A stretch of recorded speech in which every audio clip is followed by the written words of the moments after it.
Olsen. I have another great product video for you today. Basically, we had Casey Winters here. He's a growth expert and chief product officer at Eventbrite. He shared his advice on how to make sure your new features are going to be successful. And before Eventbrite, he worked at Pinterest and Grubhub, so he has a lot of great experience. He's a teacher at Reforge. And so he basically went through a model for product market fit and how to apply that at the feature level. So if you've already got a successful product and you're rolling out new features, how do you think about determining if this new feature is successful or not? He also talked about killing features if they're not meeting their goals, and just a lot of great examples from Grubhub, Pinterest, and Eventbrite. And we also had a long audience Q&A with a lot of great questions that Casey answered as well. So I hope you enjoy the video. If you do, please like it, subscribe to our channel, and sign up for notifications so that when we post the next video, you'll get notified. Thanks a lot. Thanks everybody for coming. So I'm going to talk to you today about how to make sure your new features succeed. I like to give fancy names for everything, so I call this framework feature product fit. So Dan talked a little bit about my background. I just like helping companies scale. It could be scaling organizations, scaling users, scaling processes. Dan talked a little bit about some of the companies I've worked with. Led the growth team at Pinterest, started the marketing team at Grubhub. Now I'm leading the product teams at Eventbrite. But I've also done a lot of advising. So 3 months in at Eventbrite, past 2 years I've actually just been advising companies on scaling and growth, companies like Airbnb, Tinder, Thumbtack, et cetera. So worked with a lot of different companies on a lot of different challenges related to scaling their team, scaling their business, or scaling their growth. So the kind of key question behind this talk is what happens after you find product market fit? Dan's got to talk about finding product market fit. It's probably something some of you have had experience in. But do you stop working on your product after you find product market fit? So I guess most people would say no, that doesn't make any sense, right? Most of you raised your hand, you're working on products that have product market fit, you're trying to make them better, right? But the interesting thing that isn't talked about a whole lot about product teams after product market fit is you have to do this balance between I'm doing some work to create new product value, to generate new value propositions. We tend to call that innovation work. There's work on improving on that core value prop over time, usually by adding additional features related to that same core value prop. And then there's work on growing the number of people who experience the value you've already built. That last thing is what we typically call growth, and I've led growth teams that don't build new features. They make sure as many people as possible experience the value of the features that have already been built. And you've probably seen a lot of talks on new product innovation, how to bring a new product to market, how to make sure it finds product market fit. This talk is about that second piece, which is how do you know if you're actually improving on the core value over time? And before we go into in-depth on that, I'm actually going to spend a little time walking through a framework of product market fit, because I feel like if you don't understand product market fit, do you have a question? Yeah, I was just wondering if you're going to share the slides or Yeah, I can share the slides. Yeah, for sure. We'll post them on the Meetup page, Yeah. So I'm going to talk a little bit about product market fit as a framework, because most people that join companies join after the product market fit phase. Some of you raised your hand, you're entrepreneurs, you're going through the product market fit process, or you found product market fit. If you're lucky, that's a really great feeling. But most people join companies after product market fit, 'cause companies are really small before they find product market fit. And that's a problem, because you really need to understand the frameworks behind product market fit to understand if your features are finding value in the product as well, which I call feature product fit. So the first step for finding product market fit is really around understanding retention. Sure, there are some companies or some products where the product market fit is not really a retentive experience, but for by far the majority, the first thing you're going to do to see if you have product market fit is measure your retention. And the way to do that is to first, it's not just checking if people show up at your product. It's actually seeing if they're doing a key action that correlates to the value you're trying to provide them. So, in the user's head, they need to be thinking, oh, I understand what this product does for me and I like it and I want to continue using it. We're not inside users' heads, so we can't measure that. So what we're trying to do is find what is the action I can actually measure that most closely correlates to that thought in that user's head. But you're not just trying to track the key action, you're also trying to figure out how often should I expect the user to receive that value. Should it be hourly, daily, monthly, yearly? For different products, they have different designated frequencies. And in order to measure retention, you need to have both of these well understood. So let's ditch theory for a second. Let's get into a couple of examples. Before we do that, a hack that I have for figuring out the designated frequency is before your product existed, like, how did people try to solve this problem, and how often did they do that? That can be a good way to kind of understand what this might be for your product.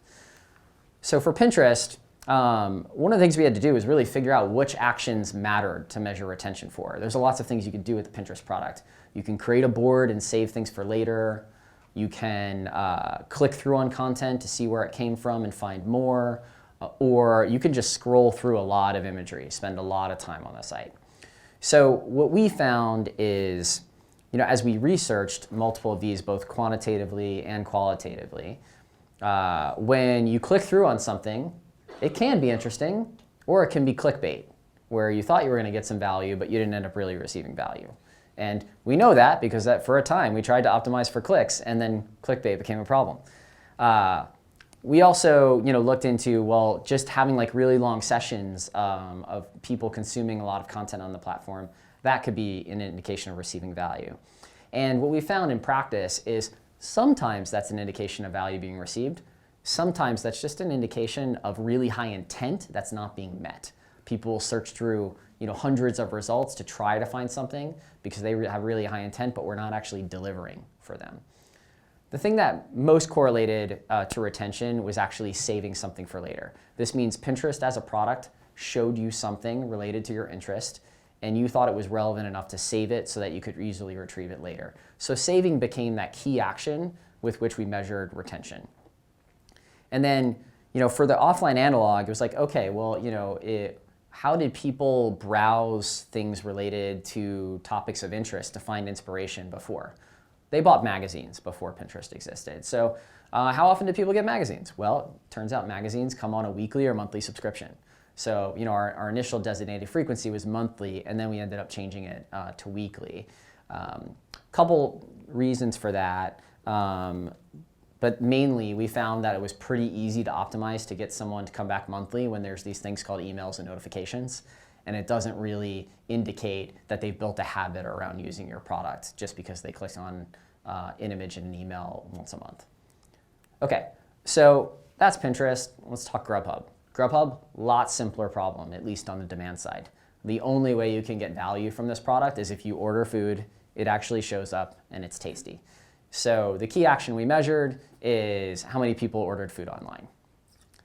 And of course, people ordered food for delivery before Grubhub existed. They just used the phone. I know that sounds crazy today, but in 2008, everyone was ordering food just by calling restaurants and waiting on hold and giving your credit card number over the phone. So we just talked to people that were ordering food, and we asked how often they would do that. And most people that did order food, a lot of people didn't, but those that did would do it once or twice a month. So that became our initial designated frequency was monthly. So in these two examples, you basically have, for Grubhub, your retention metric, a monthly active food order, and for Pinterest, a monthly but later weekly active saver became the key metrics to measure retention. So then if you could do that, you just create a cohort graph. How many of you have created a cohort curve in your career? The majority of you, right? So for those of you who haven't, for a cohort curve, you're basically saying, okay, here's a number of people that have showed up in a designated time period. Let's call it a month. And how many of them have done the key action over the time period, the designated frequency. So your x-axis is your designated frequency for Pinterest, that might be weekly. Your y-axis is how many people save. And then you're just tracking from the first time they do that action, how many people continue to do it over time. And for products that have product market fit, you see this flattening of a curve. A bunch of people will not onboard successfully. They will churn out of the product. Almost every product has a bunch of people that drop out of this curve over time. But for products that have product market fit, you see this flattening out over time. And it can take a week, it could take 6 months, but usually with a product that has product market fit, you do see that flattening. You see this kind of light blue people who are successfully onboarded and retained for the long term. So this is the first thing you're trying to track. And if you don't have this happening, if that curve crosses the x-axis, you almost certainly do not have product market fit. You're not retaining anyone for the long term. No one's saying, I'm finding value in this in a way that I want to build a habit of using it over time. That make sense? Any questions there? Okay. So might sound counterintuitive is monetization is actually the second step of product market fit. So the question you're trying to answer is, can you monetize users with the retention rate that you have? You don't necessarily have to be doing it right now. You know, when I joined Pinterest, we weren't monetizing our users, but we had a pretty good idea that people browsing a site to find inspiration on topics they care about would be something that advertisers would want to be a part of. Turns out, you know, that's true. Now the company's making hundreds of millions of dollars. But at the time, it was more of something, okay, well, I have a pretty high degree of confidence that we can make ads work here. So we chose to wait to monetize when we had more scale. But the reason that monetization is the second step is the third step is adoption, and monetization is a key question for answering this third step. Because what you're trying to understand with the third step around adoption is, can I grow usage of my product in a scalable way with how well I retain people and how well I monetize them? And you know, my argument is that the actual main way to measure product market fit is the ability to acquire more and more users over time at less than the value you generate from them over their lifetime. So you need to have retention, and you need to have a scalable adoption strategy to really have product market fit. Normally, that scalable adoption strategy requires you to be making money from your users. A lot of times it doesn't. You know, at Pinterest, for example, you know, we had a user-generated content loop that we distributed through search engines. Totally for free, you know, continues to be the main driver of growth for the business today.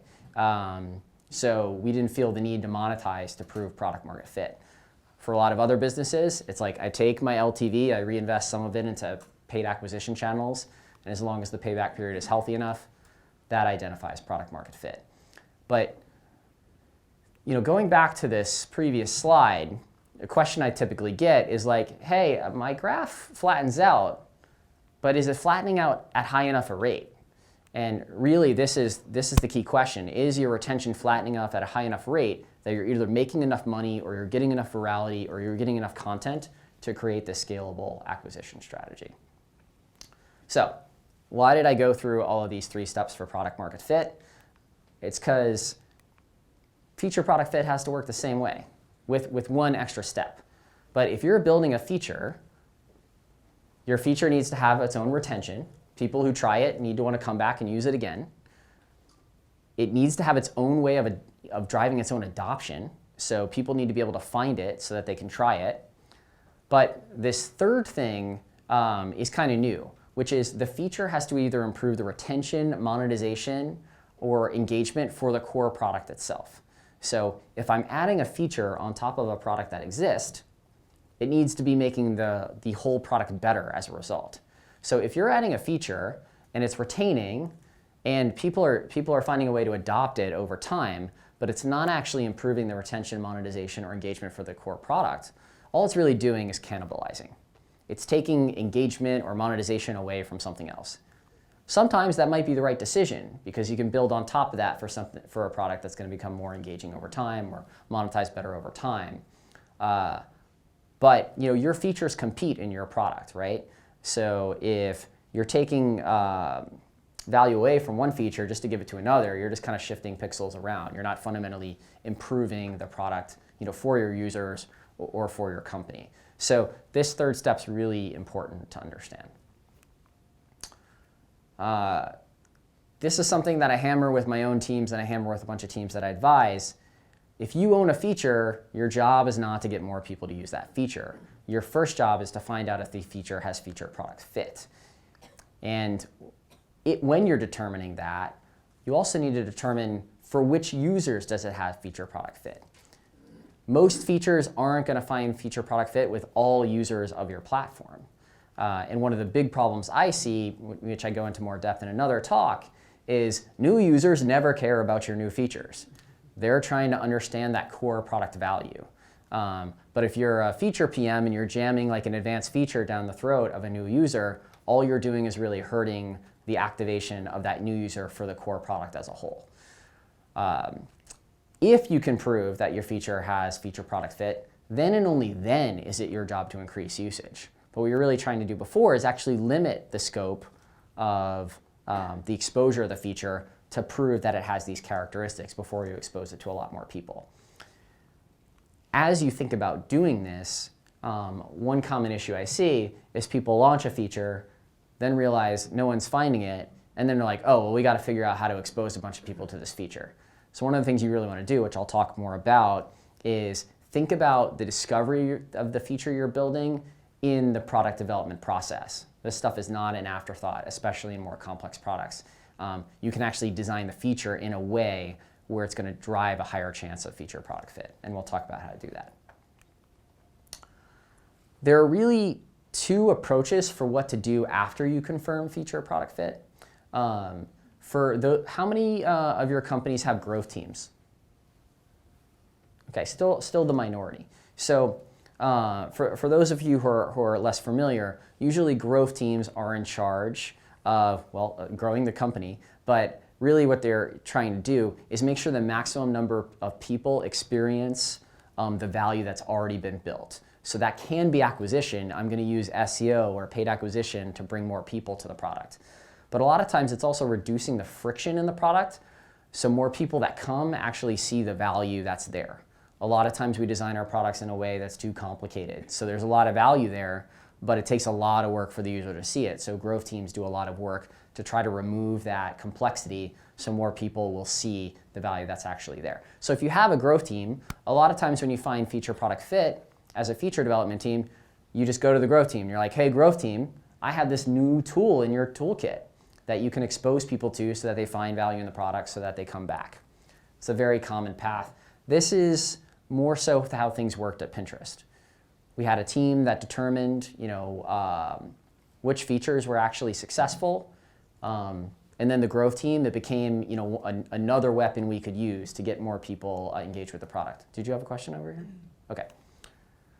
You have a question. How is that different from a customer success team?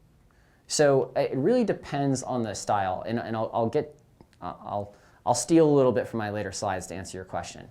There are many different types of ways of driving value or engagement to your product. And a lot of those tactics that make sense really depend on the lifetime value of the customer. So for things that skew super consumer, like Pinterest, for example, pretty much all of those tactics to drive connection of the value to the product are going to be product related. Because you can't afford to hire a person that's going to explain how this thing is so cool that you can use it. There's 300 million people using Pinterest. I don't think we could ever build a customer success team big enough. And even if we could, we would have gone out of business a very long time ago. But if you're selling Salesforce, you might be able to afford a whole team of people in customer success that can wade through and really take the time to teach you the product. So those are kind of two ends of the spectrum. Sometimes you want to solve a connection to the value with product work.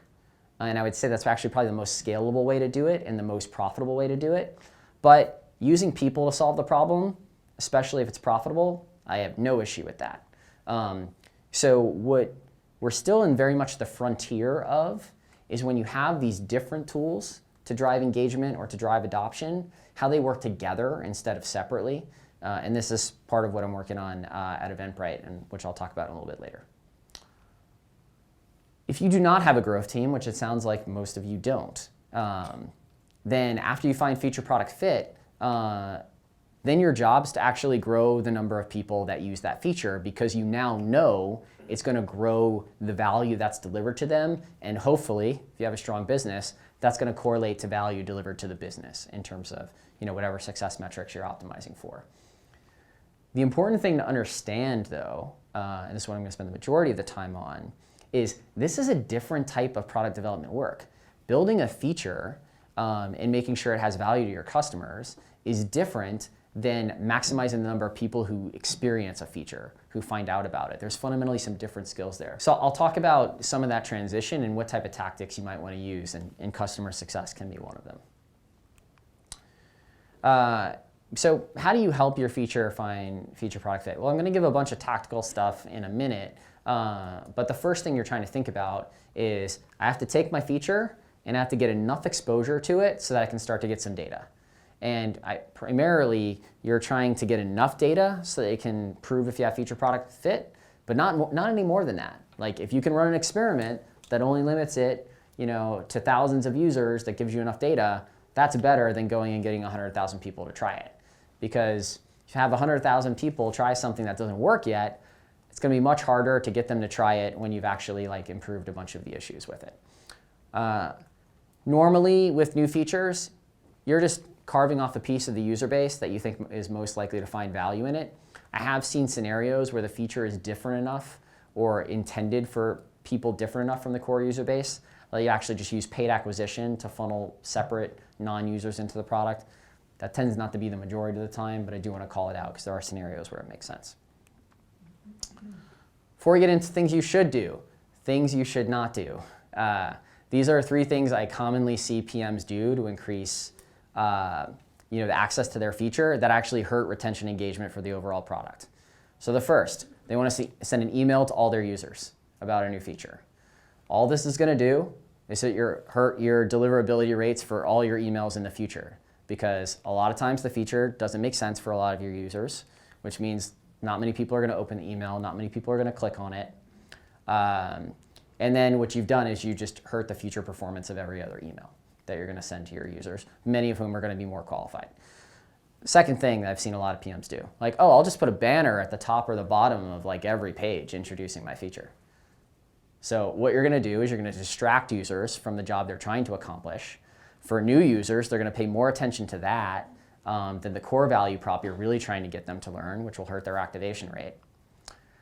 Or try to do a big press push, get a bunch of people to notify it, to learn about the feature. You should really only be doing that once you've confirmed that the feature is valuable through some other form of testing. So I'd say this is the default of what happens in product land, and I don't like it. And my goal is for all of this to change. So at Pinterest over time, we got rid of all of this nonsense. PMs weren't able to do this stuff anymore. Another thing to which I think a lot of PMs don't really acknowledge, or they're in denial of, a lot of your features aren't going to work. They're not going to find feature product fit. And I'll say that with my resume of failed features going first. At Pinterest, we spent 6 months building a Q&A product. None of you know about it because it didn't work and we deleted it. We probably spent longer than that building place pins and place boards where you could save, trips you wanted to go on, etc. Didn't work. Super confusing experience. Had no retention. We deleted it in 2015. So these are things we spent a lot of time trying to build a new feature, trying to make it work, but ran the experiments, looked at the data, and eventually had to get honest with ourselves that these things were not going to find feature product fit, and we removed them from the product. Most of you will be in a situation where you weren't measuring all of your features with experiments to prove the increase in retention or to prove the monetization they created. So you have this set of features that you're not sure. You're okay, well now we have these more modern frameworks. We have to go apply it to our older features. So we actually did that. And we ended up deleting some features that either never really had feature product fit or the feature product fit kind of went away over time. So the first one is, how many are Pinterest users in this room? Okay, good amount of you. Most of you probably joined in an environment where there's an image on the page and underneath it, it says, Casey saved this pin to this board. If you go to Pinterest today, you will not see that because what we found is no one cared. In an environment when Pinterest joined, when the connection between content was entirely social in nature, your feed was driven by what your friends were saving, then that stuff mattered a lot because the context of who shared it and who saved it was a key value prop of Pinterest. But over time, we went from a direct network effect of the more of your friends are on it, the more content they share, the more valuable it is, to something we call a data network effect, which is the more we understand about you, the more we can recommend the best content for you individually. Because as you scale, it turns out your friend graph gets less and less homogeneous. Just because I know Dan and we're friends on Pinterest doesn't mean I'm really going to have the same interest as him, nor want to see all the stuff he's pinning about recipes or his kids or whatnot, right? Sorry to typecast a little bit. We'll pull up Dan's board later. We'll take a look. So now the way Pinterest works is we just ask you what you're interested in. We start showing you the best pins related to that content. As soon as you start saving stuff, the algorithm gets better. So the algorithm's based on personalization, not based on your friend graph, which means all of these features that were related to the friend graph no longer made sense. So what we did is we ran an experiment where we removed them. And what we saw was engagement and retention actually increased by removing them. Very simple reason why. It's not that people hate other people's faces. It's that if you remove all of this metadata around the image, you can show more images on a page, and then it's more likely that one of those images is engaging, which means you save more, which means you retain at a higher rate. So pinner attribution doesn't exist. The like button. This one was a little bit more controversial for us. So yeah, I think the genesis of the like button was very early days of Pinterest. Big, oh, it'd be cool if Pinterest could like stuff. Let's launch it. 4 years later, everyone's like, wait, so what's the difference between saving and liking things? And it's like, oh, the only difference is that when you like stuff, there's no board, so it's really hard to go find it again. That was the only difference. So we found that people were using the like feature. Some people were using the like feature when they should have been using the save feature. And some people were using the like feature in kind of a way akin to some other social networks. To say like, hey Dan, I see you there. I don't actually like what you pinned, but like I see you. And then another use case was essentially, I'm liking this because I don't know if I want to save it yet, or I don't know where I want to save it to, and I think a lot about like the organization of my boards, which really just points to a failure of how boards work, not to a usefulness of the like feature. So we ran an experiment. We made some improvements to boards, ran an experiment, removed the like button. What do you know? No decrease in retention and engagement for the overall product. So we deleted it. It had a good run. We didn't kill it until 2017, but we finally did kill it. So there's nothing to be embarrassed about if your feature doesn't work. It's going to happen a lot of time. And there's nothing to be embarrassed about where your feature no longer works, or you thought it worked and then you have data that showcases it doesn't work. The important thing is to get rigorous about doing this so that you can really understand what parts of your product are providing value and what parts of your product are not, and being honest with yourself about that. Okay, points that's probably the most interesting. How do you increase the chance of finding feature product fit? Well, there's a few things that some are obvious, probably some are less obvious. So first is you got to look at the data of your product and of your features. You all already know this. Secondly, you got to do user research, both the generative user research to understand what the problems your customers really have, as well as the evaluative user research to understand if they really understand the solution you've created. You guys know how to do data, you know how to do research. Some things you probably think about less of. Is the feature part of a feedback loop of the product? That's going to be more and more likely to either drive adoption or to drive value of the feature over time. We have this terribly branded framework in Reforge called the PNIP pyramid, which is, can I use the product to increase the chances of finding feature product fit? Can I use notifications? Can I use incentives? Or can I use people, like in the customer success example? So we'll walk through a bunch of examples of using these different things to try to find feature product fit from my career, and then we can get into questions. Okay, so gonna date myself a little bit. We launched the Grubhub mobile app in 2009.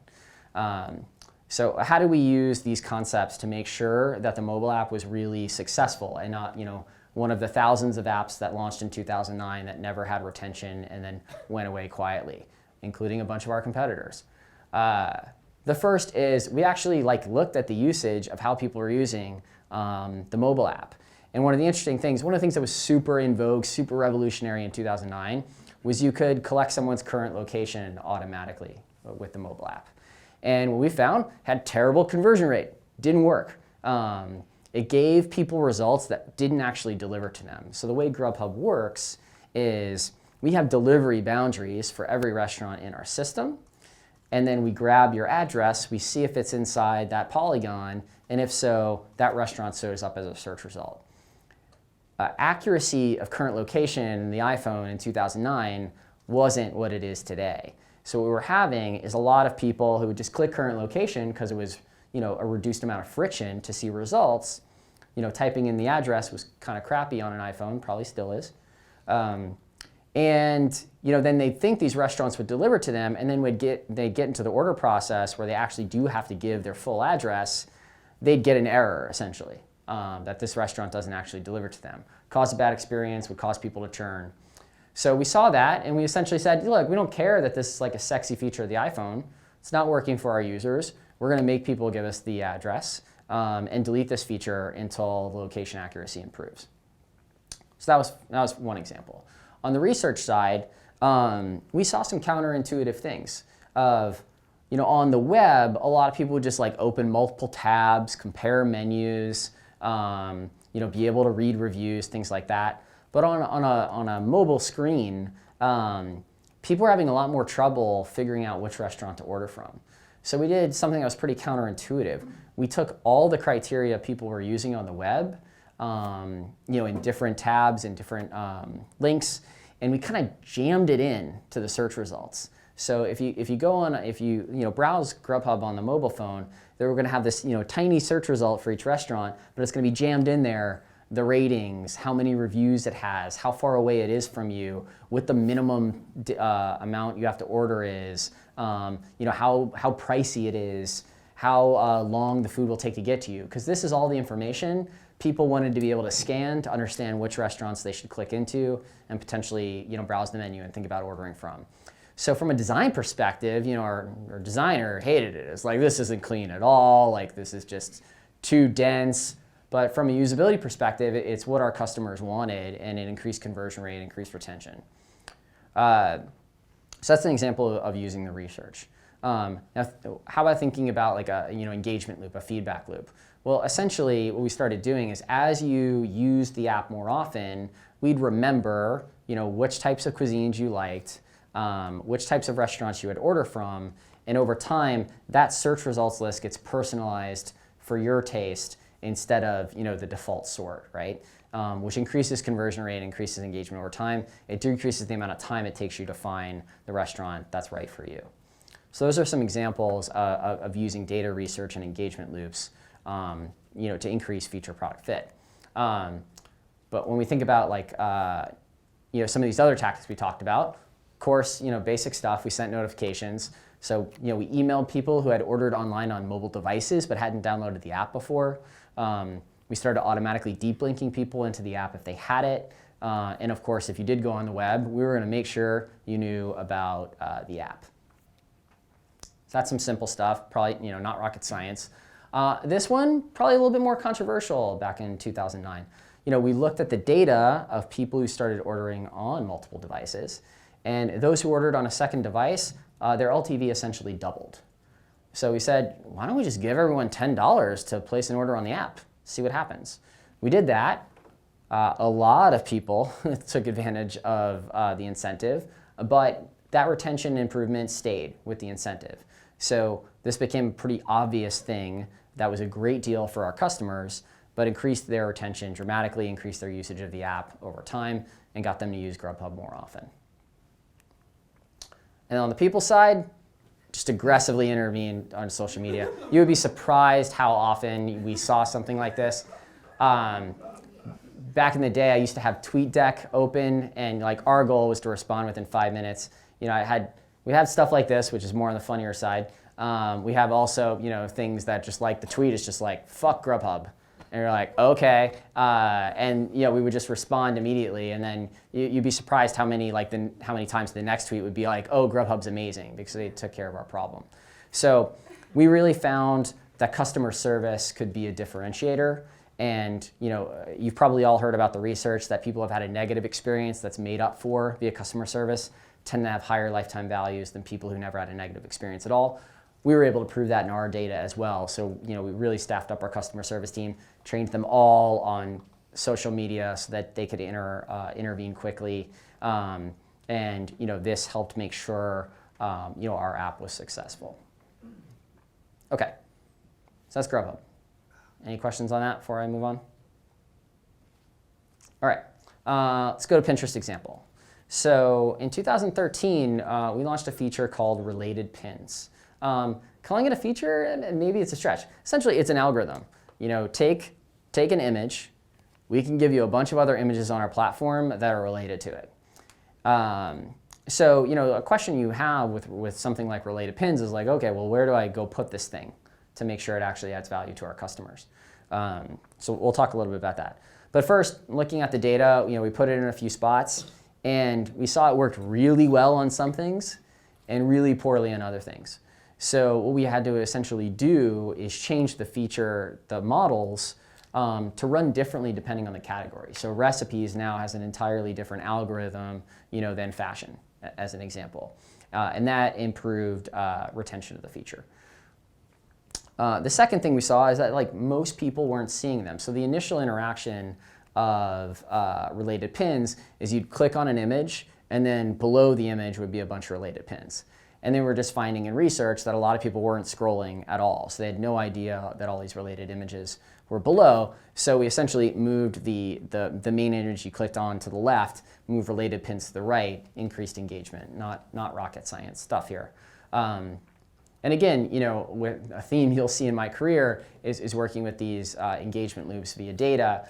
With every click, the algorithm improves and your personalized feed gets better. So every time you engage with something, Pinterest learns more about you and sends you more relevant stuff over time. So on the product side, mainly what we're trying to do is get more exposure to this algorithm once we proved it worked. So we actually, if you had engaged in pins, we would move the related pins algorithm pins into your home feed instead of just staying on the pin page that they were based on. We tested showing you the related pins after you saved a pin, so you could rapidly save more things. So there's some product examples. On the notification side, if you had saved something, we would send you an email a couple of days later, more pins you might like based on your recent save. Very engaging email, worked very well. Okay, on Pinterest, we didn't make any money, so there's no people strategies here, right? There's also no incentive strategies. We have no money to give to people to get them to do stuff. There's no transactions that take place, right? So not all of these are going to make sense for you, so we focus mainly on the product side and on the notification side.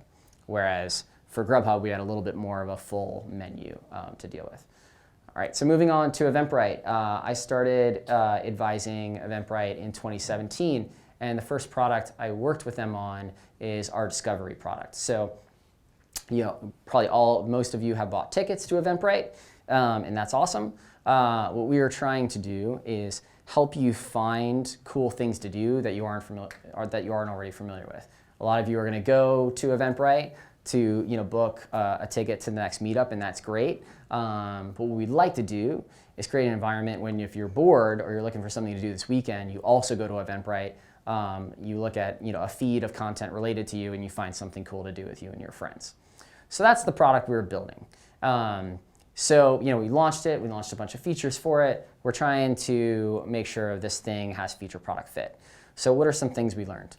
Well, we built this tiny little feature where if you scroll way down on the listing page, in this case, there'll be a picture of Dan. We'll have his organizer profile, and then there's a little button that says follow.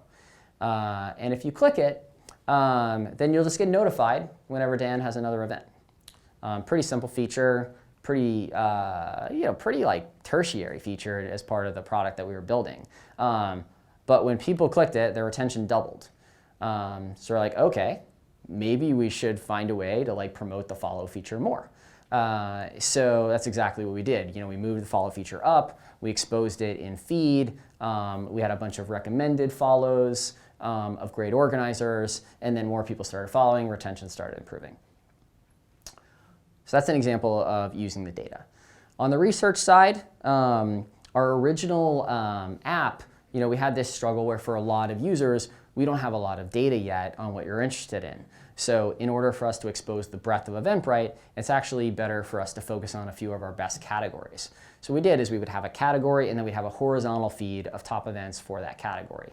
So you'd have like music, a few events you can scroll horizontally, food and drink, a few events, business and professional, a few events. But people were really struggling with the horizontal scroll on mobile. So instead we switched to a vertical scroll where for each category there's a few events, a button to click to see more, and then if you keep scrolling you see the next category. And that engaged users a lot more. And then again, theme you'll see in my career with every click on an event and every ticket purchase, the algorithm of the feed got better for you individually. So once we got you following a few organizers or a few ticket purchases, it felt like the feed really got to know your interest, and you could quickly open the app and there'd be something cool related to your interests in the first couple of results. So on the product side, another big thing we did is once we figured out that the follow feature was so valuable, when you downloaded the app, we essentially took you through an onboarding flow where we introduced you to great organizers and asked you to follow a bunch of them to increase retention. We launched that. That worked pretty well. Now we're in the process of getting better at walking you through different features of the app. So some of these are done, like we have a like feature where essentially you're not ready to buy a ticket, but you want to save it and get back to it and then get notified if tickets are running out. So we now kind of walk you through how to use that feature, and that's increased retention. And then the last thing is, Eventbrite actually launched before Facebook Connect existed. That's how old the product is. So we have so many users that have an account for Eventbrite, but very few of them have their Facebook account connected, which is kind of important because you don't tend to go to events alone, especially in social context. In business professional, you're more likely to do so. So we started prompting people to connect to Facebook to see if then seeing events their friends would go to would increase retention. It did, so that's something that gets promoted a lot more in the app. And it's not just for new users, sign up via Facebook Connect. It's for existing users, hey, you really should connect with Facebook to see what's going on in your friend group. So that's worked really well for us. On the notification side, this is an area where we leaned into a lot. So of course, events your Facebook friends are going to, a pretty obvious one that's worked well for us. Events near you that are similar to events you've previously attended, that's worked really well. I mentioned organizer has a new event. An organizer you follow has a new event. That's been super successful. As well as an event you liked is about to sell out. And then event recommendations on your confirmation email. So you buy a ticket to an event like this, there will be a few recommendations for events that are like this that you should also buy. All of this increases ticket sales, increases retention. On the incentives, we're testing something right now in Australia where one of the if you go to events a lot and you buy a lot of tickets, one of the things you're worried about is what if I can't end up going? Like something that happens, I can't end up making it. So what we're really trying to do is de-risk the ticket purchase. So one of the things we've tested is, just ask people to pay a subscription and then they get unlimited free refunds. So essentially what this does is from our side, it's like, hey, there's no excuse for you not to buy the ticket. Just buy the ticket. If you don't end up going, then we'll just refund you, no problem. We'll make the ticket available to rebuy. This is something we're testing right now. We're actually pretty pleased with our results so far. It's an example of a different type of incentive. This one's more akin to an Amazon Prime than the previous example with Grubhub. And if we can actually prove out a consumer side lifetime value, then there's lots of things we can do here, right? Where if you get 5 friends to go, your ticket is free, or stuff like that. On the people side, we're trying to build this data network effect, right? Where you come in, we know exactly what your interests are, and we can recommend the right events that you will be most interested in. So how do you bootstrap that, right? When you don't have a lot of personalized information to not just show random events that no one's interested in when they land on the product. So what we're doing is using editors. So these editors are curating things that we have a high degree of confidence in, have large general interest, like the best musicians coming into town as an example. And if you don't have a lot if we don't have a lot of data on you, we know that this is a baseline level of quality events you're going to see when you open up Eventbrite. And then if you have enough personalization, that might supersede the editor's recommendations. But for our machine learning team, like these editors' picks kind of act as training data for our machine learning models to learn against. Like, oh, why are curators, editors picking these events versus other events?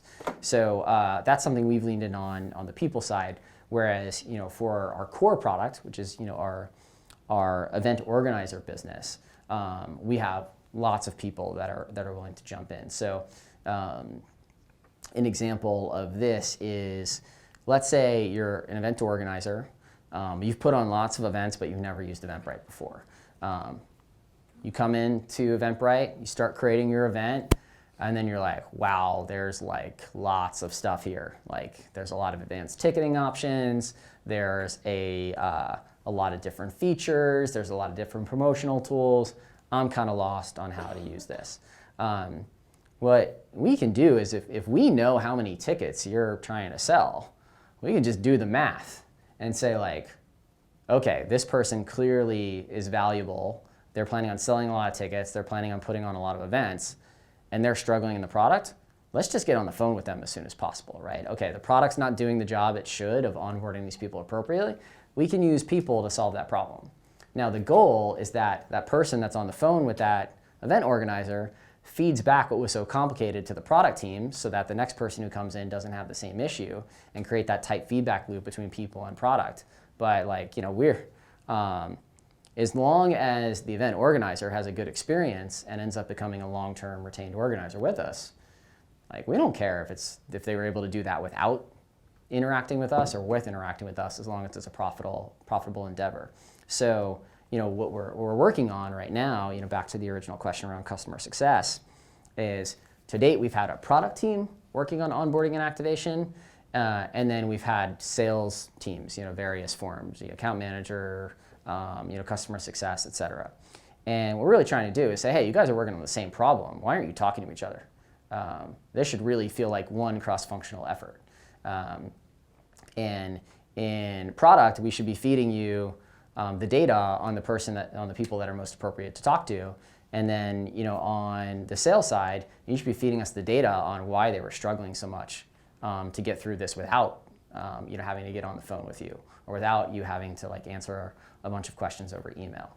And we're in the very early stages of doing that. I'm only a few months in, but fundamentally, you should think of these tactics as not separated by functional lines. Like if you're trying to solve the same problem, like even if you're a product manager, hey, the goal of the product is to deliver value to the user. If I end up having to build a team of people to talk to users to deliver value, as long as it's profitable, I'll do it all day, right? If I need to give them incentive, as a product person and marketer, I don't care as long as the value is there. So what I see with a lot of the companies I advise is they have these kind of artificial walls, being like, oh, well, marketing handles promotions, or account management handles talking to the customer. And a lot of these problems are the same problem. And if you can think of, well, I have 4 options really to solve the problem. I have the product, I have my notifications, I have my incentives, or I have people-focused strategies.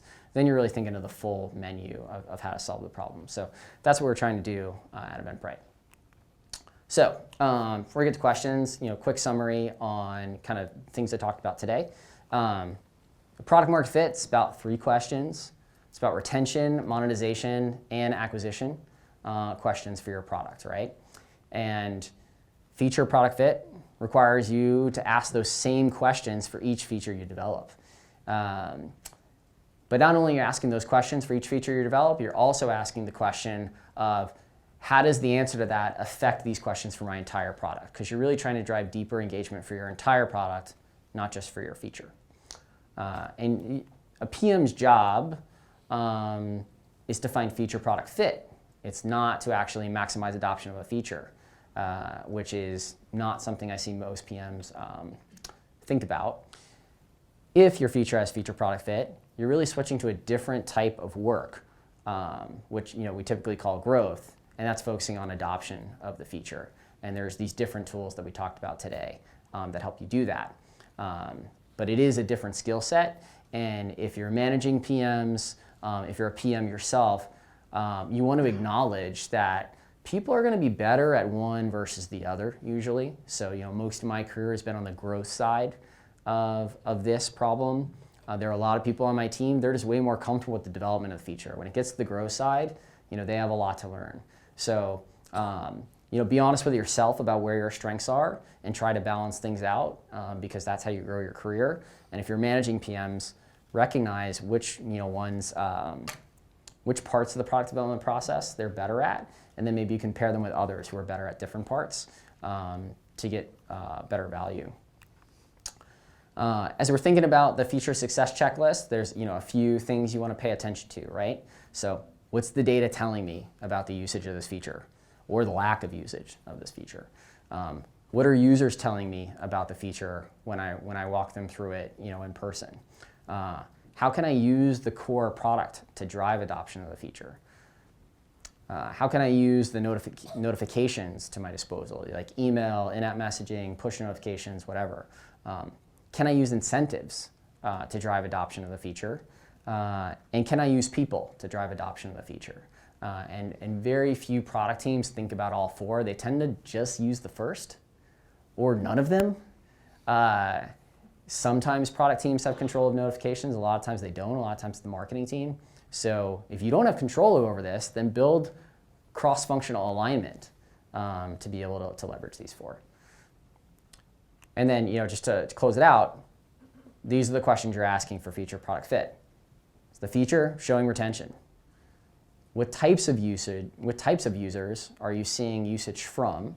And how are they retaining? How do I limit exposure to only those users? You don't want to show features to people who don't care about them. What's the scalable adoption strategy for the feature for those users? And again, that most important question, how is this feature driving retention, engagement, or monetization for my overall product? And that's all I had today. So with that, I'll take some questions. Great, thanks for a great talk. So if you haven't been here before, the way we do questions, you have to have a mic. Make sure you have a mic. We have 2 mic runners that'll go around. So I'll start off with the first one here. And just raise your hand if you have a question. Raise it before you have your question. We'll get you a mic, and we'll tell you what order you're in. Cool, so you got number 1, number 2. Great.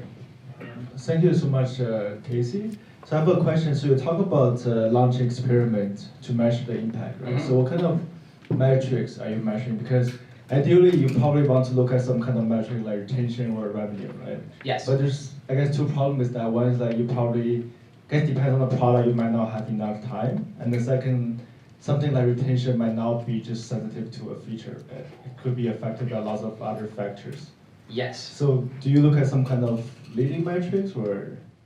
Yeah, what do you do? Great question. So there's a lot of nuance to this. Questions around how do you actually measure these questions for the overall business specifically for that feature. So I think the beginning part's not complicated here. You're trying to if you're at scale, you run an A/B test. Some people have access to the feature, some people that don't. You're not actually measuring in the A/B test how many people use the feature. You're measuring what the overall engagement, monetization, or retention for the users exposed to that is. And there can be a lot of other things happening in the product. Your goal is that your A/B testing solution is balancing out the other things that are happening in both enabled and control, so they're going to influence things in the same way. And if you can't do that, then you might want to get more specific around who exposed to the experiment so that other major changes that are happening don't impact the experiment in the negative way. It's going to be impossible to do that 100% well, but usually Usually if you've made a mistake, you'll see it. The data looks weird.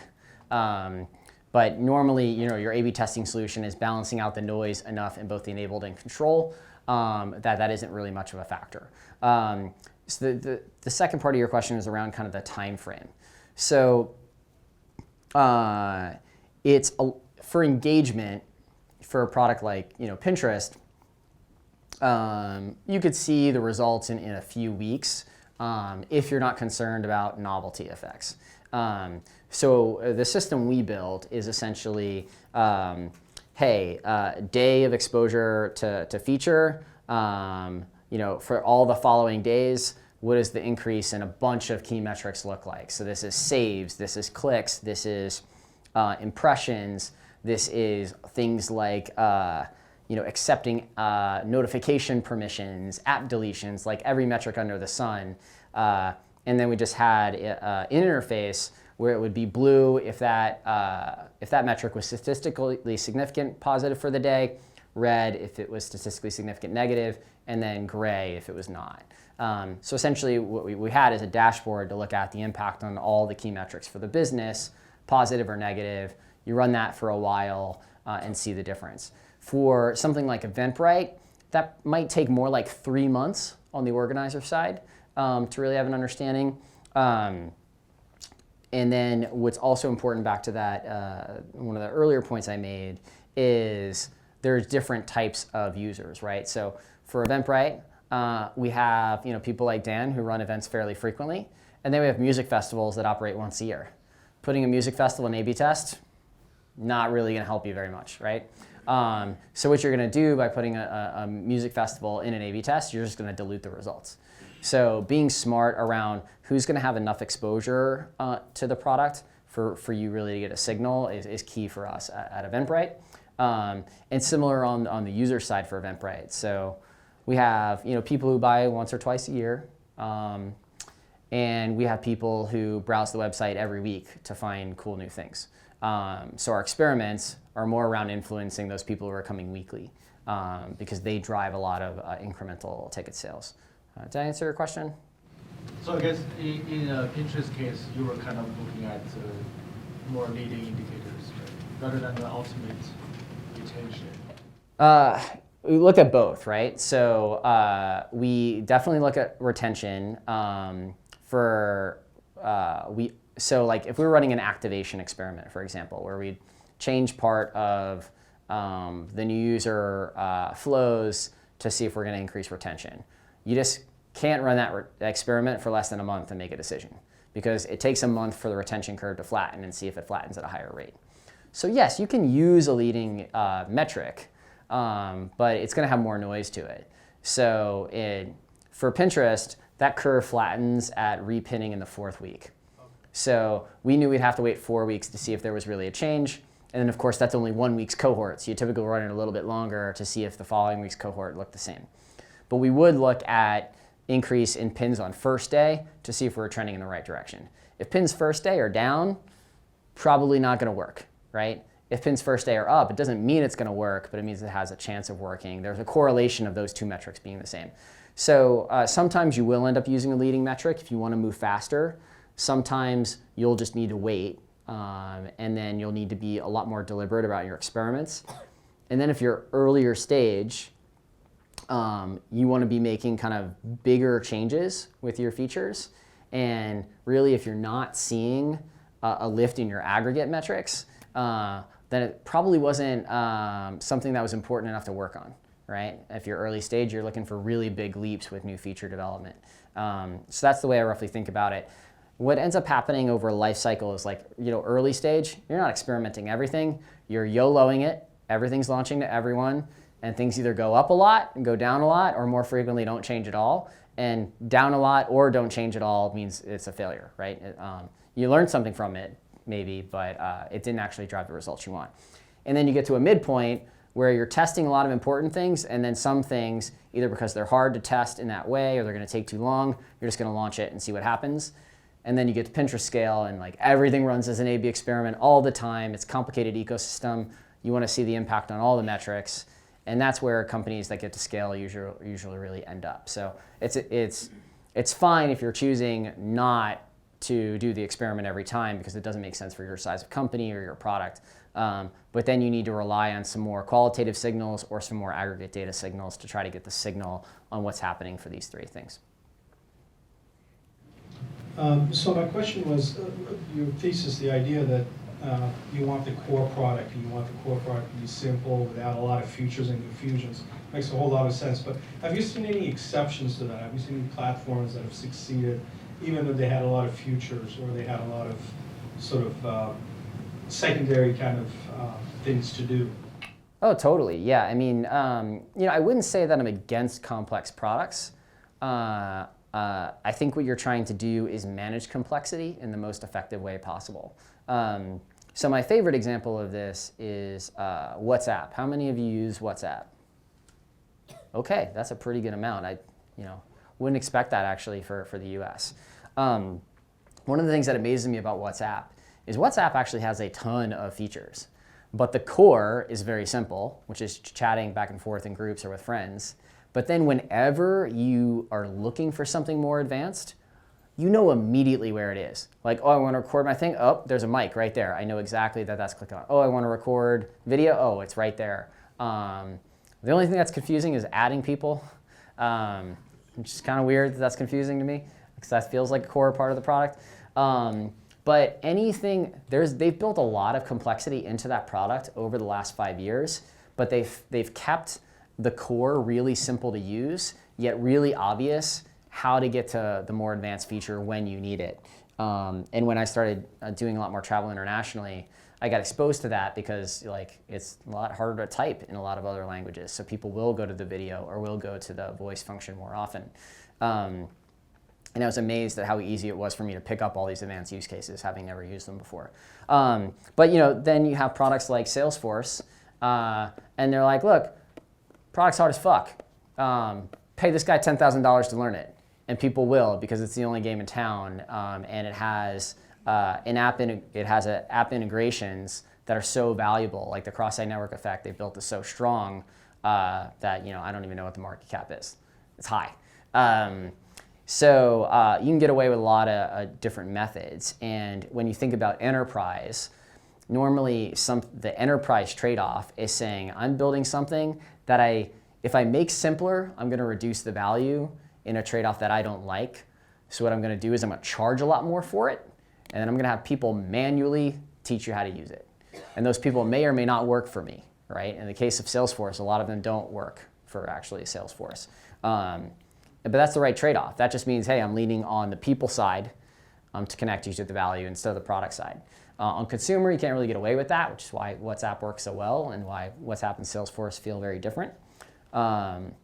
But you're starting to see more companies that are enterprisey also try to lean in with more product and become more self-serve and all the way from acquisition to really deep engagement. I think like Zoom's an example of that more recently. So yeah, I'm not against complexity, but I think a lot about managing it. And Eventbrite right now, a lot of people do say it's simple to use as an event organizer. I look at it and I think it could be 100x simpler to use. So a lot of what I'm trying to do is reduce that perceived complexity while still retaining the power, because our advanced creators need that power. So deleting those features would actually be net negative for the business. But I don't want to put that advanced feature in front of someone who's just trying to launch a simple meetup. Thank you for the presentation. Would you elaborate on the product-led scalability versus the traditional Salesforce type in terms of user acquisition, retention, and also the growth of the user base?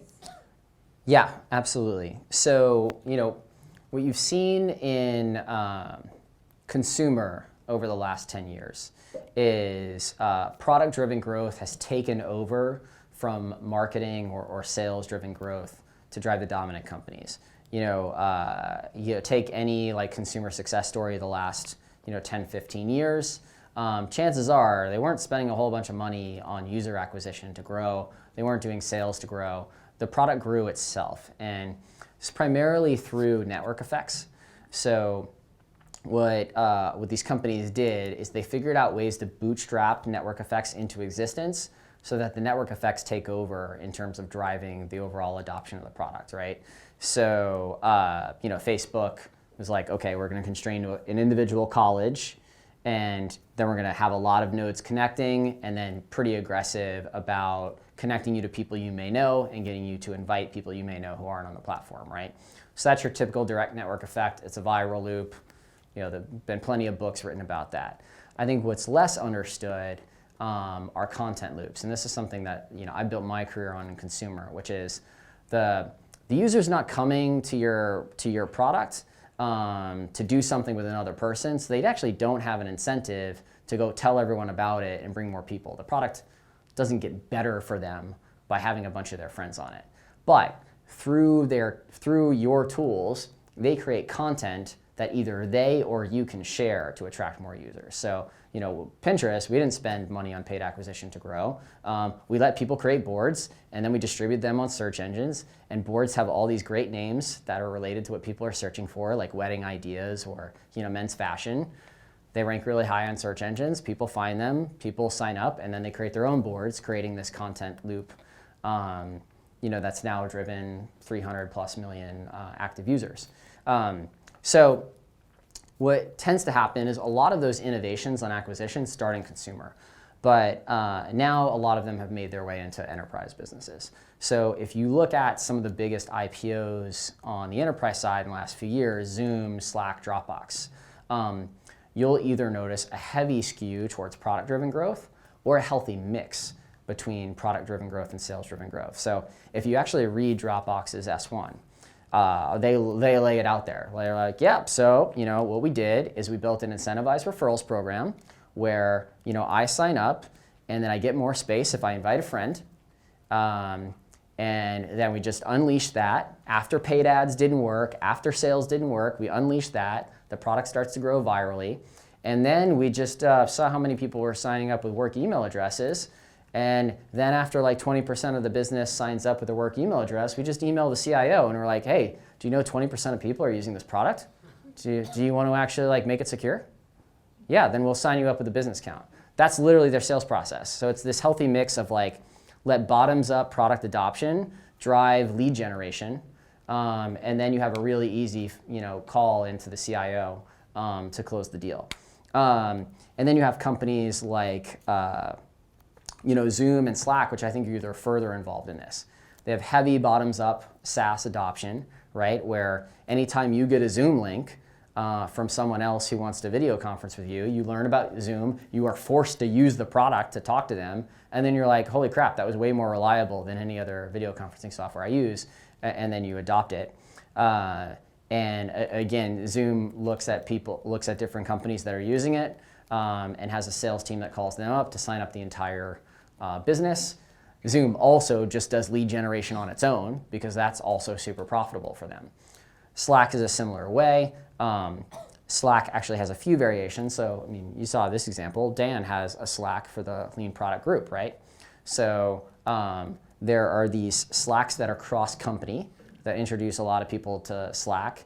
There are people who leave companies and join companies all the time and get exposed to Slack.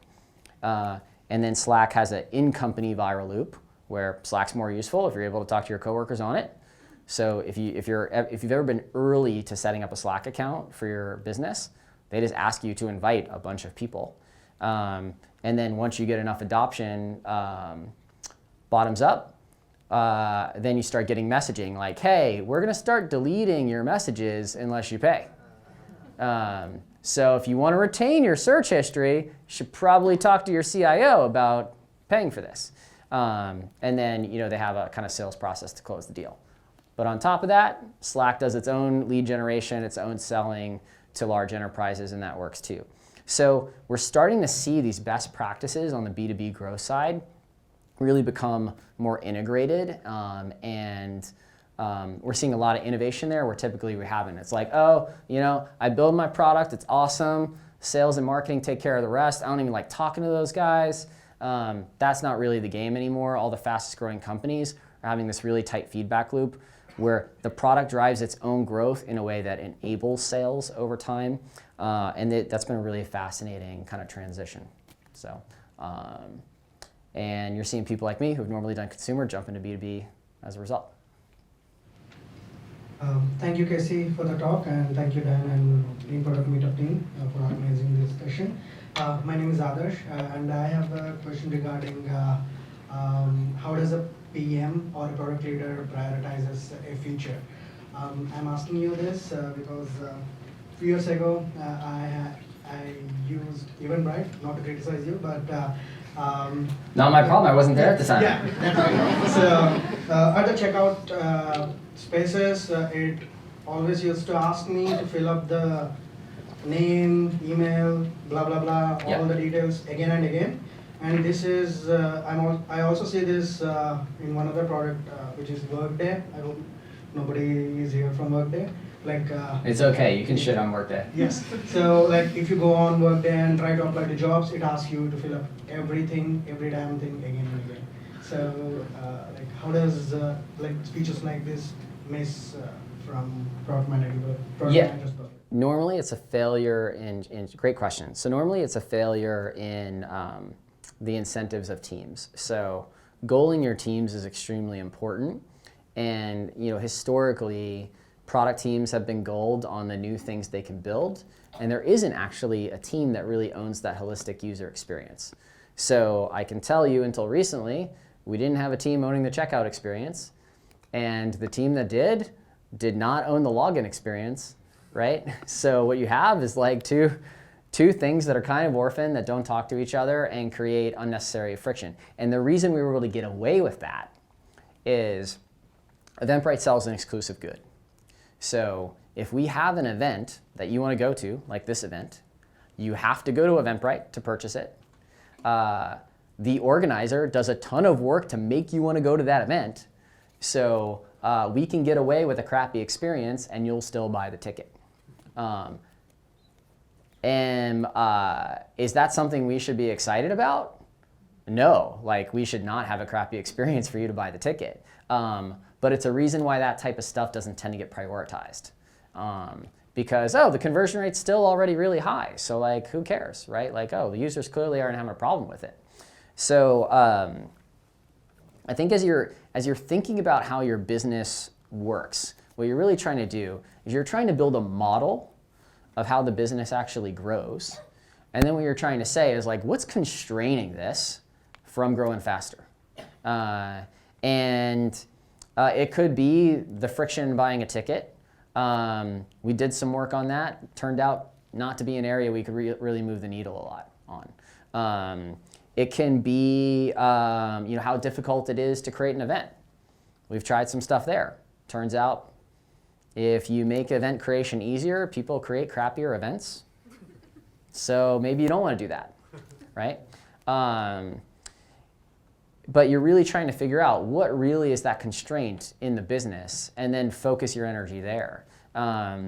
We found there were constraints in checkout that we're working through now, where previously we've had some wrong hypotheses there that didn't bear fruit. So that's kind of the baseline of like how healthy prioritization works. But then there's this question on top of that, which is, in the long run, if we were a B2B business for most of our existence, and now we're trying to build a consumer business, then like actually having a good consumer experience, even if it doesn't affect conversion rates, starts to matter a little bit more, right? So that's the type of stuff that changes. So there's this incentive to care about holistic user experience that maybe didn't exist before. Because of how it can pay off in the long run, right? That's the type of stuff that we're still working through understanding. But the particular reasons around checkout is like, well, it doesn't even matter if like the site goes down all the time. People will come back and buy it because it's an exclusive good. That's some of the terminology that's some of the thinking that ticketing websites have had, right? And if we're bad, trust me, every other ticketing site is much worse. But that's no excuse. We should be amazing, and we have a lot of work to do. Hey, so you talked a lot about the importance of running experiments to prove the sort of efficacy of a feature before really rolling it out across the product. From the perspective of feature development, if you don't have the ability to code something up to run that experiment, like how would you approach that in the prototyping phase or like very rough like proof of concept phase to get that signal about how likely something is to contribute to retention? Yeah, there's all sorts of stuff you can do. When we were launching the Eventbrite Discovery experience, we actually just created a separate app. That's how we tested it. So we created an app called Rally because we didn't have a lot of great ways to integrate into all of our experiences. So we really wanted to prove that the value is there before we did a lot of that technical work. So there's things like that. You can launch a separate app. You can pay people to try it. You can get signal, right? But I think every product leader I've ever talked to has said they waited too long to build an experiment framework. So if you have product market fit and you're doing any sort of scale, like thousands of users, you're usually incentivized to build some sort of framework. And it doesn't need to be as complex as Pinterest, right? Like just the fact that I can write a SQL query and see what two different groups of people experienced and its effect on their behavior, a lot of times that's enough. But it's something that you generally want to make an investment in, and it pays back in the things you learn about your users, which drives better prioritization, better decision making, et cetera. So, short answer: try to build an experiment framework as soon as possible. If you can't, there are lots of other tools to use. You can build prototypes. You can lean a lot more on the qual side, right? Qual, especially like evaluative research on qual, it's not really going to tell you if the feature is going to change your business, but it will tell you when it won't, for sure. If people don't understand it, then the chances of it really working are pretty much zero, right? So what tends to happen with more enterprise companies that they just never have, like, you might have 100 customers, right? But they all pay you like millions a year. Can't really run experiments very easily in that environment. You'll never get to scale. So you tend to just lean a lot more on the qualitative research side, and you're almost building statistical significance with how much you've shown your customers and gotten feedback on, and then you're intuitively kind of doing that in your mind of like, oh yes, this is driving incremental value for them. We also do a lot of surveys as well. So surveys around like willingness to pay, surveys around understanding, that's helped a lot. So we didn't cover it in this presentation, but one of the things we did at Grubhub back in the day is we did surveys to isolate loyal versus non-loyal users. And then we're able to talk to the non-loyal users and then survey them again to kind of build statistical significance around which problem makes them non-loyal. So there's stuff like that you can do. So yeah, I'm totally down to like find other tools, but I also feel like you leave Casey. Oh, Casey said build an experiment framework as soon as possible. I'd be pretty happy if that was the takeaway. Yeah. Thank you, Casey, for your talk. Yeah. I'm a recent new joined growth product manager at Google, and I wonder Which team? Google Play. Okay. So I basically drive buyers to Google Play, and I wonder To buy more apps. To buy more apps and games. Okay.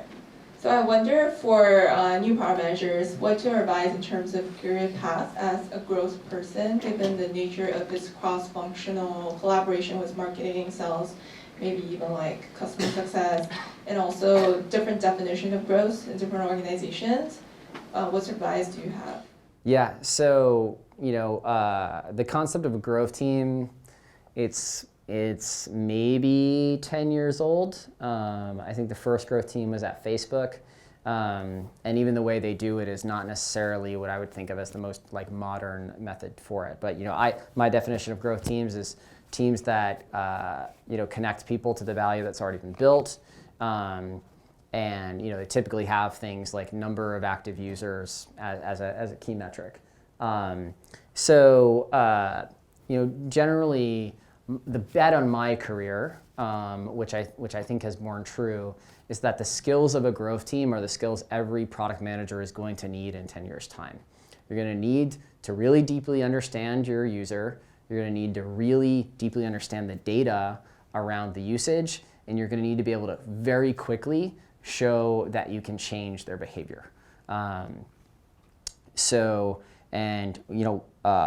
bet that I made, which I think was appropriate, is that if you can learn how to connect people to value, using data, using user research, running a lot of experiments, trying to have very short iteration cycles, it's easier to transition from that to building new features or new product innovation than it is for someone who's like just using their vision to then go increase the number of users by 10% or 100% over time.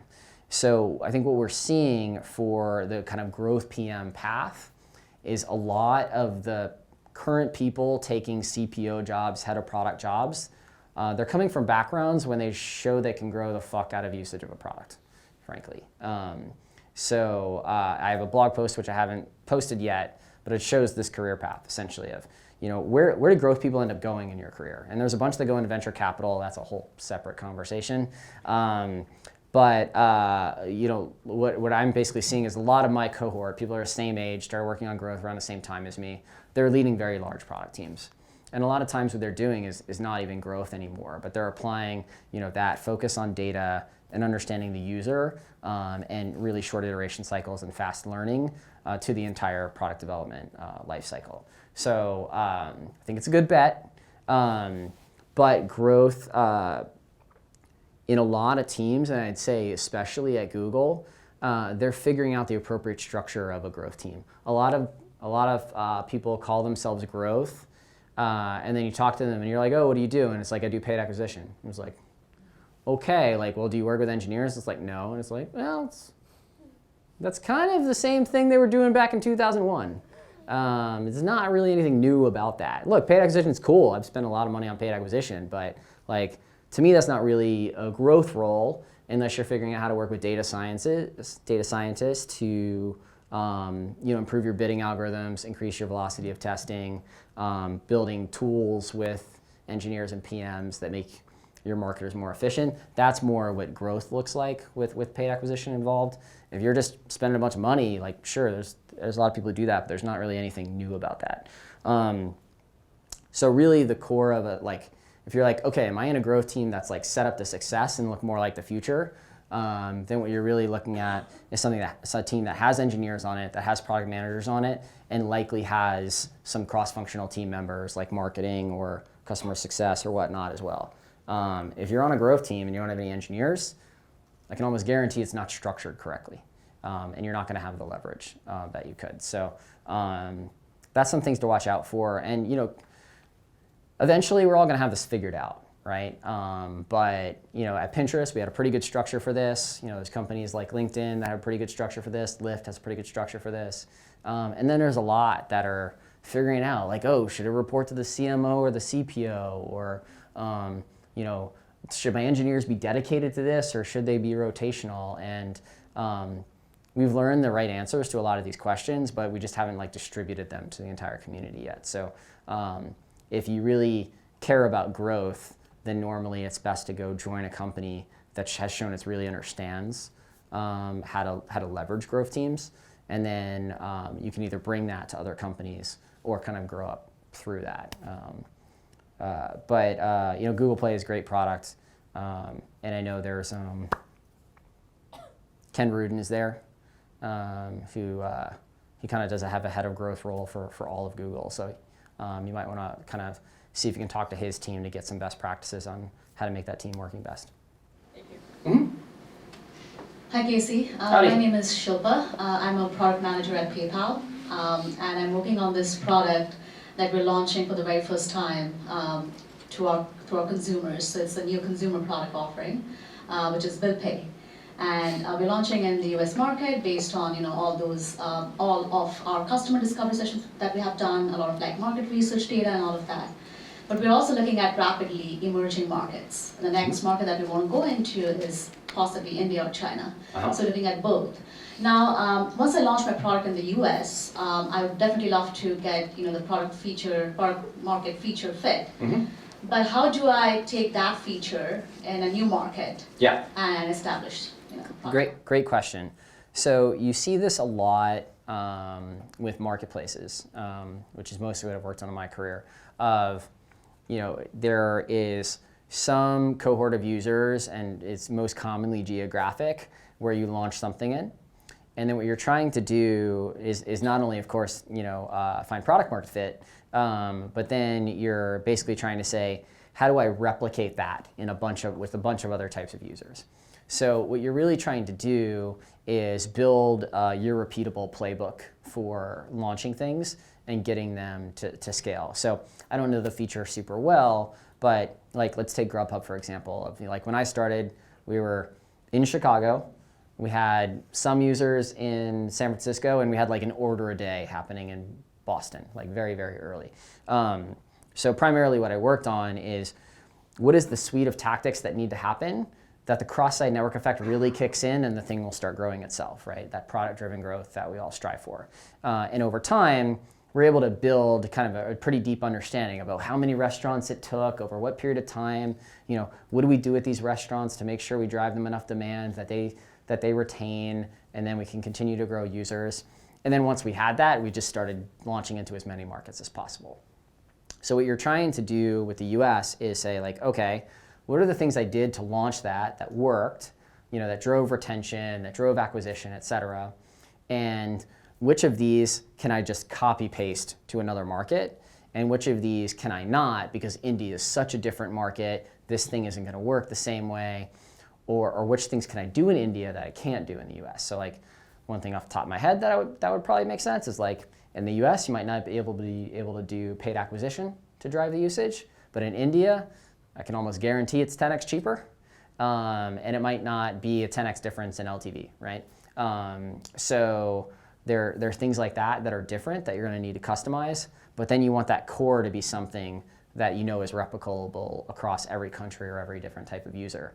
So what that's going to be, I think you're testing in the US to try to find that out, and you're not trying to say with that, oh, my playbook says I spend money on lookalike audiences on Facebook. It's oh, my playbook is, well, I try to find people with these characteristics and see how to reach them. And in the US, that's Facebook. And in India, that might be different. Or in China, that might be different. But you want the playbook at an abstracted enough at a high enough level that it's going to feel the same thing. The tactics might end up being different, but you feel like they're following the same playbook. Does that answer your question? Yes. Okay, cool. Hi Casey, I'm Veronica. I actually really enjoy your blog. It's one of your blog posts was why I became a PM, so thank you. Oh, awesome. 2 questions, unrelated, so I'll just say them both now. Sure. First question is the research phase, the research finding that you have for each product, the horizontal scroll versus vertical. Yeah. All of that seem pretty obvious once you find it. Right. I'm curious, where in the product development process is it best to start looking for that type of user research information? Mm-hmm. And then my second question is about what you said earlier about certain PMs are better at adoption versus building features. Can you say more about that? How do we think about that for our own career development? Yeah. What should we be looking for and thinking about? Yeah, great question. So on the user research side, it kind of depends a bit on your resources. So the kind of best scenario is one where you either have a dedicated user researcher or you have someone in your role, maybe it's the PM, maybe it's the designer, that can play a user researcher role all the way from problem identification to testing a bunch of different solutions to make sure it's actually solving the problem. And you do that throughout the life cycle. So for example, with Pinterest, I spent a lot of 2015 traveling to other countries to figure out why the product didn't work in these countries. And we'd sit in a room and watch people use the product all day and talk about how much it sucked. And we would just vigorously write notes, and then some obvious things popped out of that. And then some are kind of deeper fixes you need to really work on, go back and test, did this solution I come up with work?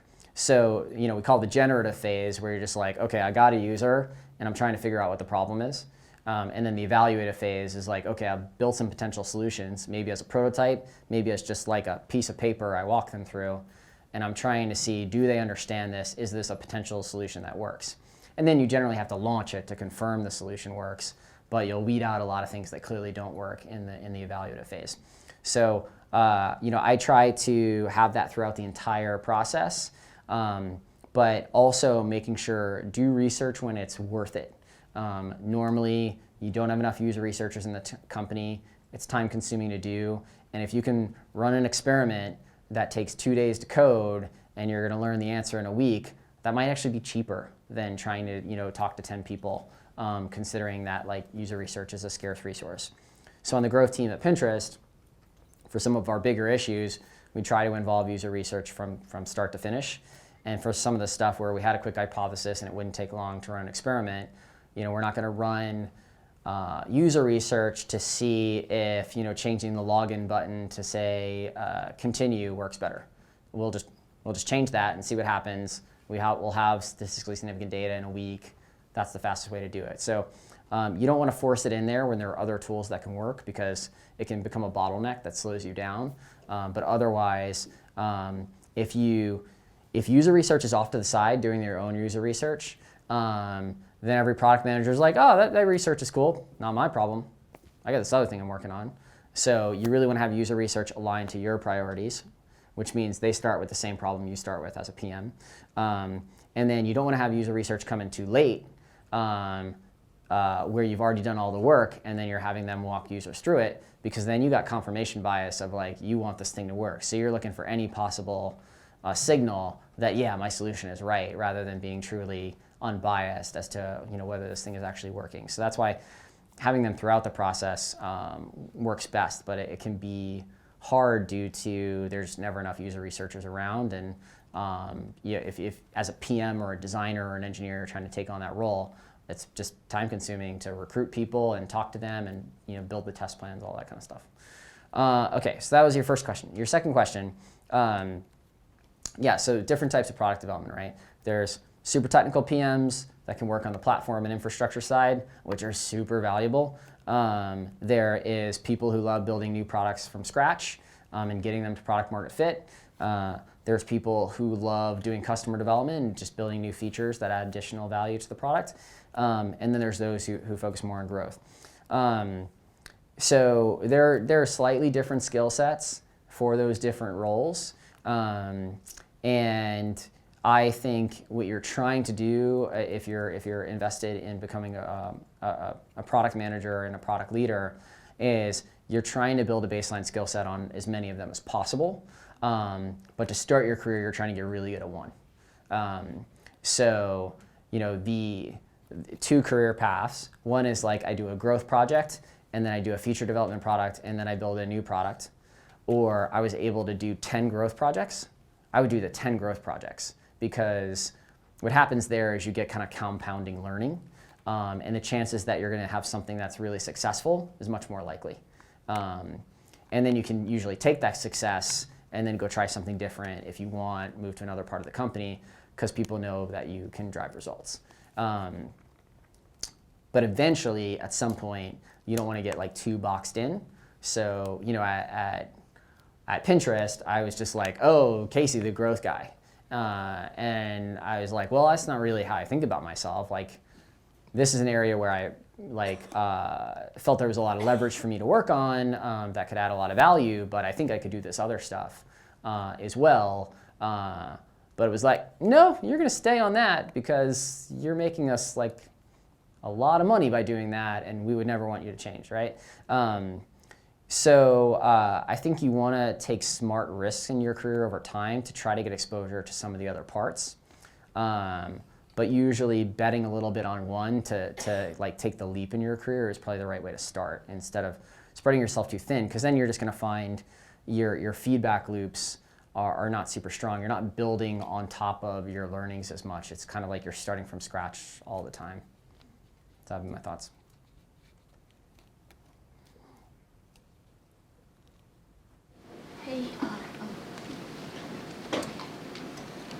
Hey, I also really enjoying the recording that you and Brian have in the research course. Oh, and nice. that what brought me here.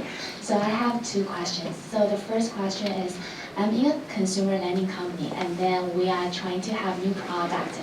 But I find that besides supplementary, there will be cannibalization. And then in this case, so for example, we have the loan and we have credit card, and how would you test out to decrease the cannibalization effect? And the second question is also about career growth. Yep. So I'm pretty new to growth, and through all the course I take in Reforge, I find I'm most interested in the monetization. And then once I figure out that, like, how would you suggest people like me to like move forward in the growth field? Yeah. Thank you. Yeah, no problem. So this actually sounds like one of those scenarios where you have two different credit products, and it might be easiest for the new product to actually go test on new users rather than old users and actually spend some money on paid ads. So it'd be hard for me to say for sure without knowing a little bit more detail. But if you're worried about like, oh, I have someone going through a loan flow and I don't want to tell them about the credit flow because it might sacrifice tens of thousands of dollars of LTV or something, right? Then you might just want to completely treat them like completely separate products and find new users for that. Or find users to upsell once they've like locked into that other product. And then you're trying to see if it's like a LTV like increase sort of thing. But I think you want to be very careful about anyone that's doing something high intent that's high value for you. You want to minimize as much disruption as possible. So it's like most of you are probably familiar with Amazon. When like you get into the final checkout flow, they just like delete all the navigation. Like you cannot escape, right? You are stuck there. So it's actually even more important in fintech, right? Of like, if you got like their bank account information in there already and a bunch of other things, you want to have them be like, no way they don't finish, right? And if they don't finish, you want to have enough information where you could go back and email them or call them on the phone. Like the number of fintech companies that like, if you don't finish, like they'll just call you on the phone and be like, hey, like we want to finish your loan. And it's like, dude, I'm at work, but they don't care, right? Like it's just so important. They're gonna get it done, right? Because there's too much value. So I think if that's the situation you're in, like yeah, you don't want to be telling them at all about the credit stuff if they're in some sort of other product mid-funnel situation. And then once they're done, you might want to upsell them this other thing, or maybe even wait a few weeks once the loan's approved and all of that to tell them about other stuff. Or to prove like feature product fit, you might just want to do paid acquisition, go through an entirely separate flow and have these credit people not even know about the loan product, and kind of prove them separately, and then later prove the hypothesis that they'll work better together. Okay, second question about growth. Yeah, well, we're launching a monetization course in the spring, so you might be interested in that. But I think that's good. That's good to know, right? That there are certain parts that you're more interested in. I would say gravitate toward that, right? And really try to, if that's the thing you're passionate about, gravitate toward it as much as possible in your career, prove value, and then what you'll find as you grow your career is that your interests will change. You might just want to be the best monetization person in the world, which is great. There's a ton of value in doing that. But you might be like, okay, I've done monetization stuff for 2 to 3 years. I want to maybe look at some acquisition stuff, or I maybe want to do some new product innovation stuff. And that's totally cool. Just be organic around it. Like, when I started my career, I was like, oh yeah, I just want to be a VP of marketing. That's exactly what I want to be. I know exactly that's where I'm going. And my thesis is I'm going to try to collect all the skill sets that are in a traditional marketing org, so that I'm not boxed in to be the SEO guy or the paid acquisition guy. I know how to do all of it. Therefore, I can manage an integrated team that's going to need to execute all of that. And that's what I think a VP of marketing should be. And then I got to the point in my career, I'd collected a bunch of those skill sets, had many VP of marketing jobs, and I was like, I'm going to actually go do this product thing instead, because I think working with engineers has more leverage in terms of actually driving results. So yeah, your career aspirations will change, and that's okay. But I think if you found something that you think you resonate with, yeah, then run right at it and get really good at that, and then see if after doing that for a while you want to double, triple down, or you want to maybe expand your aperture a little bit. You might find that just the company needs you to expand your aperture, so then you're kind of forced to try some new things, and then you kind of learn if you like it or not. I know we could stay for a while with questions. Let's do 2 more questions, and then we'll break, and we can do individual Q&A. Hi, Casey. So, what advice would you give to a company that's trying to become multi-product, given that there is a core, strong product market fit, that we're looking at transforming the activation flow to even allow for new products to appear within the ecosystem? Yeah, that's the type of challenge that. Do you mind talking about the products? Sure. It's a fintech company. We're helping people living paycheck to paycheck. And the core product is about helping people access to their cash right after they finish work. And so that was a very strong product market fit, but now what other type of services can we give our customers to increase their financial health over time? Yep. Yeah. Cool. So yeah, you typically see this in fintech where you have a use case that finds product market fit, and the margins in fintech are not super great. So in order to build a really scalable business, you kind of need to sequence from this one product to multi-product to really be a super successful business. So what you're trying to figure out is first you're trying to see, like, does the second product work? Like, does that have product market fit the way your first product does? Then secondly, what is the journey from one product to a second, and who qualifies and disqualifies themselves from that journey? So is the second product actually a better introduction to your overall product suite than the first, or is the first product definitely the best? And then certain aspects of those features, certain aspects of those customers will tell you they might be a good fit. But I think in a multi-product world, you're not trying to get people to onboard onto multiple products at the same time. It's so hard for people to understand the products that we build that you're usually gonna like pick one, and then once you've confirmed that they get that they're finding value in that, you're gonna start to introduce like this more complexity and say, hey, we also have this, we think you might be a good fit for this for X, Y, Z. So I do think about it sequentially normally, and you're trying to think about when in the life cycle makes sense. And what actually is the kind of the first product versus the second product. So that's the way I normally think about it. I think there are scenarios where the products don't have product market fit on their own, but together they do. It's like the bundle itself that kind of pushes it over the line to find product market fit. A company I advise called Ritual is an example of this, where Ritual is an order ahead app for lunch places and coffee shops, for people who are at work. And the order ahead functionality, it's cool, it's definitely more efficient. There's a lot of companies who have done that who have failed miserably, just not a strong enough product market fit. But what they built on top of that is a points program, where anytime you order food, you gain points. Anytime you order coffee, you gain points, which you can cash in for free food, free coffee. And then on top of that, they built anytime you order food at work, your coworkers get a push notification that you're going down to the coffee shop and can he pick something up for you?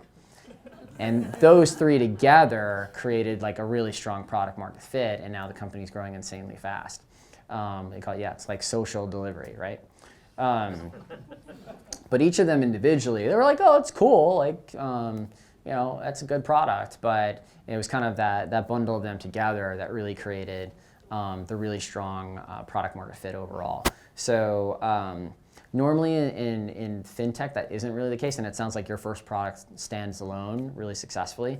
So it's more of a upsell, cross-sell situation. And you have to figure out, does the second product really have the same type of customers that the first product has? Normally, like really all product innovation is that I'm either selling same product to new customers or I'm selling new product to same customers. So it sounds like what you're trying to do is sell new product to same customers.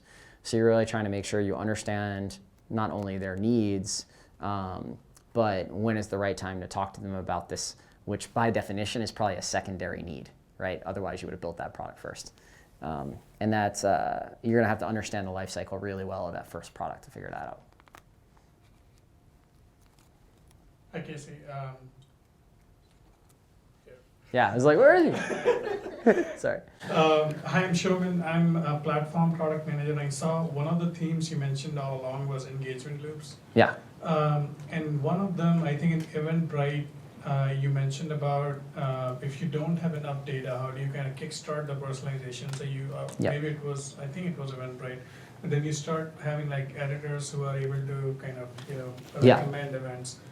So in terms of training data sets, as you're thinking about it, can you go a little bit deeper on like how do you do that? Essentially, when you're training data sets, in many cases might be required would be larger, and how do you achieve that statistical significance to kickstart? Yeah. So there's kind of more automated or more manual ways. So for Pinterest, for example. We use Crowdflower a lot for these sort of situations where there's just literally people running through your data and categorizing it or tagging it with more efficacy. With Eventbrite, what we found is like it's not a big data problem. It's like a medium data problem. Like there aren't hundreds of thousands of events in San Francisco this weekend. There's a few thousand. But like it's actually kind of manageable to go through with some level of rigor. So we have obviously our event quality score based on machine learning, and then we're basically trying to match that event quality score with the user data, right? And for a lot of people, that match works really well, especially if you're one of these people who goes to a lot of events. But for a lot of people who don't, or they go to a lot of events, but we just don't know them yet because they haven't bought a lot of tickets on Eventbrite, right now what we do is we just hey, our editors think these are good events. And the main thing we're trying to do is get you to engage enough with that we build the personalization data set, right? And that's how we get like the personalized training data. But the second thing that we think about is there something our global event quality score can know from what our event editors are rating well each week, right? So what we're working on is not only having them kind of, hey, here's the stuff we picked as the best events this week, here's what the model would have picked as the best events this week, what's different, but also have the editors start to like tag things. So we're building essentially new features for the model. This is a little geeky for those of you who don't work in machine learning, but all machine learning requires some form of kind of training data, and we're just trying to like hack that a little bit where for so many of our users we don't have enough personalization data. So it's like put events that we have a more manual way of qualifying and see if they interact enough with that to build a personalization data set. And then on top of that, like see if our event quality models in general get better from that. Because that's where when we tried that, we just put the event quality model with no personalization. It was like, whoa, this is not a great experience. Like it's kind of random. Why is this Bitcoin meetup in there? Like it's just a lot of stuff. And yeah, I mean, like for you, it probably makes sense why that could happen, right? Of like, oh, well, like yeah, like that Bitcoin meetup organizer was just really good at marketing, and therefore he got a ton of impressions and a ton of ticket sales or whatever, and that in the machine learning model that would spike it, but like practically we know that doesn't make sense. So it helps us identify like those differences and then make the models better, build more features into the model, stuff like that. Does that answer your question? Yep. Yeah, okay, cool. All right, cool, thanks. Let's give Casey another round of applause here.